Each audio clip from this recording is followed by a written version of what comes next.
नमस्कार, मैं हूं राजेश श्रीवास्तव। आज अयोध्या के लिए एक बड़ा दिन है जब अयोध्या पूरी राममय हो गई है। दरअसल यह राममय अयोध्या के पीछे प्रधानमंत्री नरेंद्र मोदी का 2024 का समीकरण बिल्कुल साफ दिखाई दे रहा है। आज भी प्रधानमंत्री जब अयोध्या आए तो उन्होंने रामकथा पार्क में जाने के बजाय सीधे रामलला मंदिर के दर्शन किए।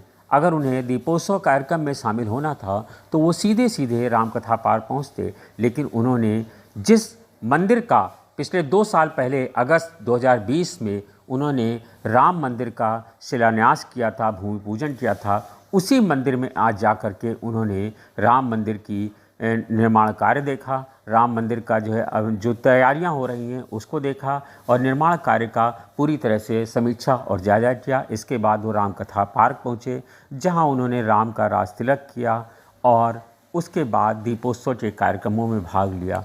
प्रधानमंत्री नरेंद्र मोदी ने अपने भाषण में जो तस्वीर दिखाई है उससे बिल्कुल साफ हो रहा है कि जिस तरह 2014 में उन्हें काशी विश्वनाथ ने सफलता दिलाई थी, 2019 में उन्हें काशी ने सफलता दिलाई थी, 2024 का समीकरण बिल्कुल ठीक उसी तरह से होगा।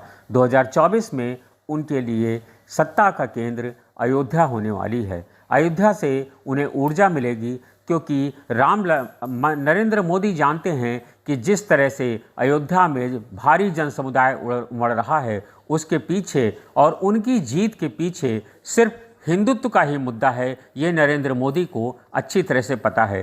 कल प्रधानमंत्री ने अपने भाषण में अयोध्या में यही कहा कि राम का भी विश्वास था, सबका साथ सबका विकास। हम उसी विश्वास को लेकर के आगे बढ़ रहे हैं और सबके विकास के लिए काम कर रहे हैं। अयोध्या से नरेंद्र मोदी ने जिस तरह का संदेश दिया है वो ये दिखाता है कि मोदी सीधे तौर पर नहीं लेकिन सांकेतिक रूप से मोदी ने दीपोत्सव से राम राज्य की कसौटी पर अपनी और योगी सरकार को कसते हुए लोगों को समझाने का प्रयास किया कि उनका प्रयास राम के आदर्शों की कसौटी का राज्य बनना है, जहां ना कोई भूखा हो, ना कोई बीमार, ना ही कोई विपन्न हो, ना ही किसी को ज़रूरत के सामान का अभाव हो।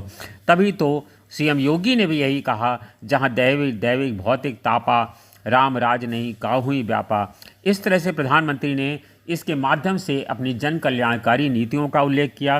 प्रधानमंत्री ने सबका साथ सबका विकास, सबका विश्वास, यही सबका प्रयास, इसको राम राज्य का आधार बनाते हुए अपनी सरकार के कामकाज को इन कसौटियों पर कसने का संकल्प जताया और कहा कि हम और हमारी सरकार राम के सरोकारों से खुद भी जुड़ी हुई है। आपको पता होगा कि पिछले साल करीब दिसंबर 2021 में वाराणसी से काशी विश्वनाथ कॉरिडोर के लोकार्पण के बाद से विरासतों का सम्मान और विरासतों के अनदेखी को लेकर के विपक्ष पर प्रधानमंत्री नरेंद्र मोदी लगातार हमला कर रहे हैं। उन्होंने कहा कि एक वो समय था जब अयोध्या लोगों के लिए वीरान बन गई थी। अयोध्या लोग राम की बात भी करना नहीं चाहते थे। राम के संकल्प, राम की संस्कृति और सभ्यता पर बात करने से लोग बचते थे। राम के अस्तित्व पर प्रश्न चिन्ह लगाए जाते थे। अतीत में अयोध्या के रामघाट की दुर्दशा जैसे प्रतीकों के सहारे लोगों को उन्होंने समझाया कि सनातन संस्कृति के प्रतीक स्थलों को सम्मान व सरोकारों के विस्तार पर काम करके उन्होंने हिंदुओं में भर गई हीन भावना को तोड़ा है। एक तरह से मोदी ने अयोध्या की धरती को देश व दुनिया में रह रहे हिंदुओं को यह संदेश देने की कोशिश की कि सनातन संस्कृति चेतना के पुनर्जागरण का कार्य अभी काफ़ी आगे जाना है।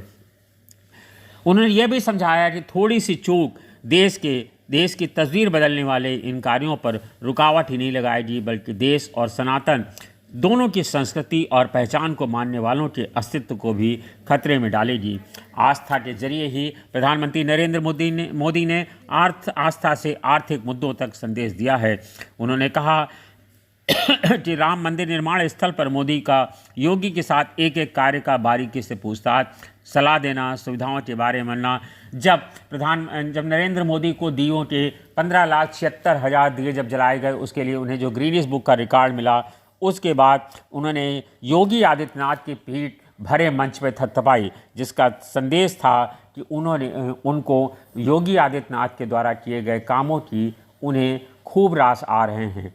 जिस तरह से प्रधानमंत्री नरेंद्र मोदी का 2024 का सपना है, उसमें योगी आदित्यनाथ भरपूर भूमिका अदा कर रहे हैं।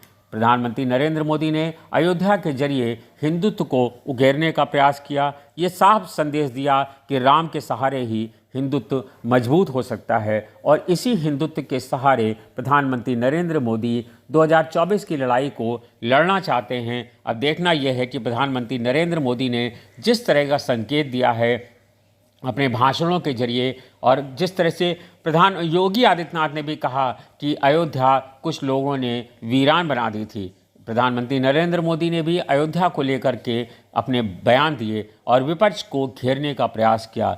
ये तय है कि पिछले 5 सालों से लगातार दीपोत्सव मनाया जा रहा है और कल जब छठा दीपोत्सव मनाया गया तो ये पहला मौका था जब प्रधानमंत्री नरेंद्र मोदी ने खुद से दिया प्रज्वलित किया और उसके बाद ही दीपोत्सव के कार्यक्रम का आरंभ हुआ। प्रधानमंत्री नरेंद्र मोदी ने दीपोत्सव के बहाने ये संदेश साफ दे दिया है कि 2024 का जो समीकरण होगा उसका केंद्र अयोध्या ही होगी और निश्चित रूप से अयोध्या से जो उन्होंने संदेश दिया है वो 2024 के लिए बड़े मायने रखते हैं।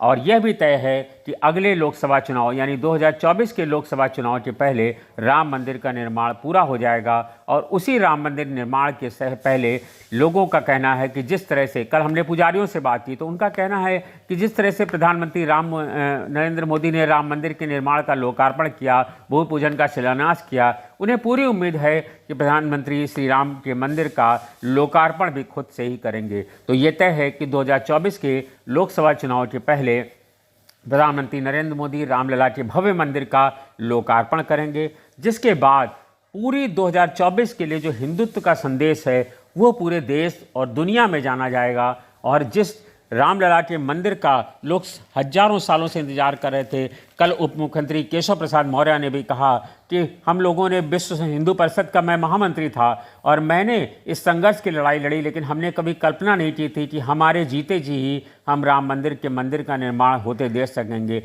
लेकिन ये वो पीढ़ी है जो देख रही है कि किस तरह से रामलला के मंदिर के लिए संघर्ष हुआ, किस तरह से खून बहाया गया, किस तरह से कार सेवा हुई और अब सरकारों के प्रयासों से ही, हालांकि इसके पीछे कोर्ट है और कोर्ट के प्रयासों के जरिए, और सरकार इस दिशा में पूरा क्रेडिट लेना चाहती है कि उन्होंने ही भव्य राम मंदिर निर्माण की मार्ग प्रशस्त किया है।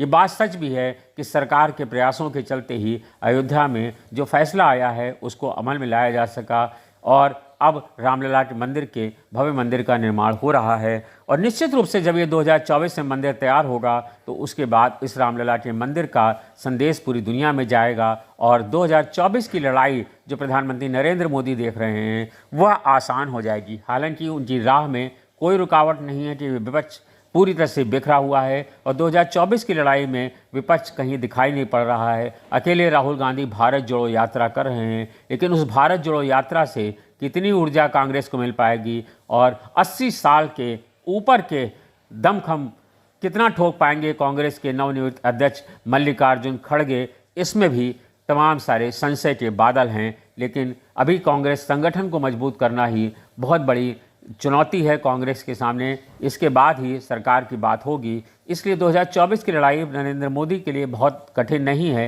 लेकिन उसके बावजूद अयोध्या से जो ऊर्जा उनको मिलने वाली है वो उनकी राह को निश्चित रूप से बहुत आसान बना देगी। धन्यवाद, शुक्रिया।